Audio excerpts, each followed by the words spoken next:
The little race car that eats up the quarter mile, it's the Termite.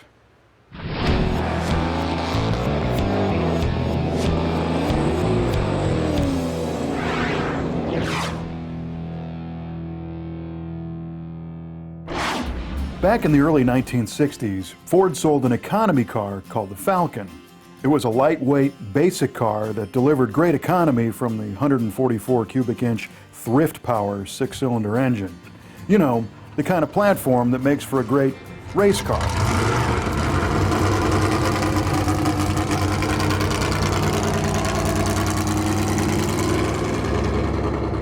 Our muscle car of the week is just such an animal, or should I say, insect. Presenting the mighty Termite, a 1964 Ford Falcon race car that's powered by an angry high-compression 260 V8, and it was fierce enough to take home a bunch of national records way back in the day.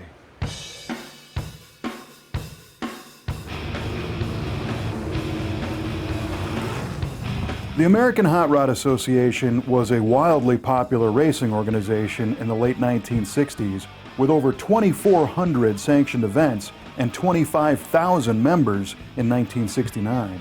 And with drag strips all over the country, they had classes for all kinds of cars, which made it relatively cheap and easy for regular people to go racing. A man named Johnny Hawkins was a perfect example, and he raced this little Falcon into the AHRA record books several times through 1973. The Termite started life as a Ford Falcon sedan and not one of the fancier Futuras or sporty Sprint models. No, it was as base as a base model could be, save for the 260 cubic inch V8. Your regular 260 was a decent performer. In fact, Ford called the 164 horsepower version the Challenger V8, but it certainly wasn't a race winner. Once you pop the windshield-facing scooped hood, you'll see that the Termite's Boss 260 has been modified with popular go-fast parts from back in the day. The most obvious being a pair of 660 CFM Holley carbs perched high atop a tunnel ram aluminum intake manifold.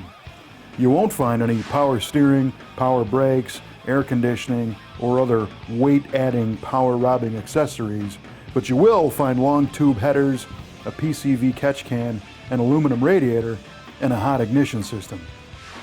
These old Falcons make great race cars because they're really very simple. They're lightweight, there's not much to them, but it's loaded with the right speed parts because you can see how hard this thing runs. When you turn the key, the 13-to-1 piston starts swinging with enough force to rattle your brain, and the custom ground solid cam lopes heavily. An economy car, this ain't no more.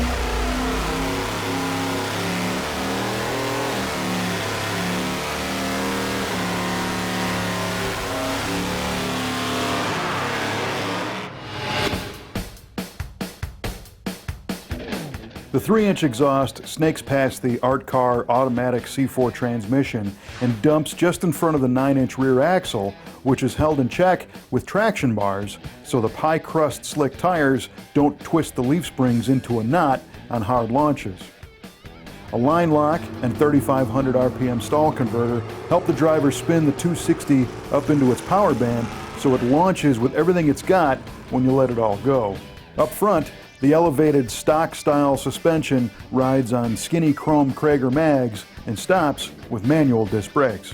We found time slips in the mid-12s at over 106 miles an hour from back in the early 70s, and we bet it's good for a lot more than that now, since it's had a recent engine update with some more modern internals.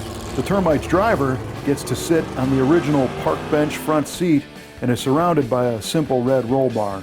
Gauges below the dash include charging amps, water temp, and oil pressure, and a big old Ford tack is screwed right to the dash in plain sight. Also in sight is a fuel pressure gauge out on the cowl. Outside, the Termite looks as it has for decades. We like the whimsical graphics and lettering, expertly done by the late hot rod artist Bob McCoy. The angry but cartoonish Termite up on two wheels with his antenna blowing in the wind seems fitting for this fierce little fighter, and the classic gold leaf Termite billboards scream 1960s drag race style. The lighthearted humor extends to the sponsor notes on the fenders, which thank the wife, daughter, and son for sponsoring the car, which probably means putting up with Hawkins' racing habit. The cool thing is that this old bugger is still going strong today.